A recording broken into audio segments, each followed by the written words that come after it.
Latest news updates కోసం ఇప్పుడే download చేసుకోండి media effects app. Welcome to media effects. అదే నరాలు తెగే ఉత్కంఠ, మునివేలపై నిలబెట్టే టెన్షన్. భారత్ వర్సెస్ పాకిస్తాన్ మధ్య క్రికెట్ మ్యాచ్ అంటే ఎలా ఉండాలో అచ్చం అలానే అసలు సిసలైన క్రికెట్ మజాను అందించే మ్యాచ్ ఆవిష్కృతమైంది.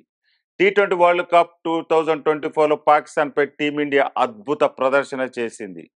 దాయాది దేశం చారిత్రాత్మక విజయాన్ని లిఖించింది.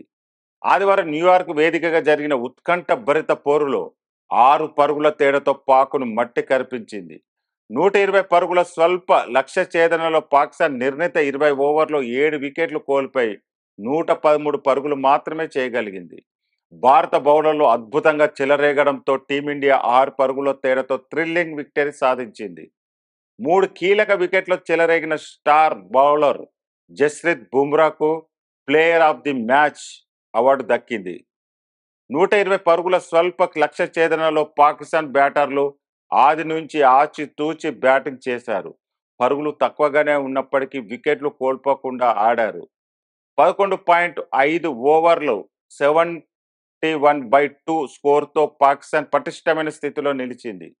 మ్యాచ్ ప్రిడిక్షన్ ప్రకారం గెలుపు అవకాశాలు భారత్కు 8%, పాకిస్తాన్కు 92% ఉన్నాయి.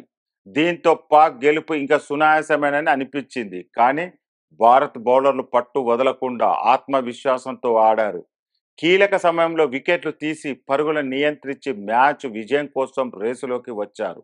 చివరకు ఉత్కంఠ భరిత విజయాన్ని అందుకున్నారు. భారత్ బౌలర్లో బుమ్రాతో పాటు మిగతా బౌలర్లు కూడా అదరగొట్టారు. ముఖ్యంగా 4 ఓవర్లు వేసిన హార్దిక్ పాండ్యా 24 పరుగులు మాత్రమే చేసి కీలక దశలో 2 ముఖ్యమైన వికెట్లు తీశాడు. హర్షదీప్ సింగ్, అక్షర్ పటేల్ చెరో వికెట్ తీశారు. 31 పరుగులు చేసిన పాక్ ఓపెనర్ మహమ్మద్ రిజ్వాన్ టాప్ స్కోరర్గా నిలిచాడు. ఉత్కంఠ భరిత మ్యాచ్లో ఓడిపోవడంతో మ్యాచ్ ముగిసే సమయానికి గ్రీజులో ఉన్న నసీం షా కన్నీళ్లు పెట్టాడు. విలపిస్తూ మైదానాన్ని వీడాడు. మిగతా పాక్ ఆటగాళ్లు కూడా షాక్కు గురవడం కనిపించింది.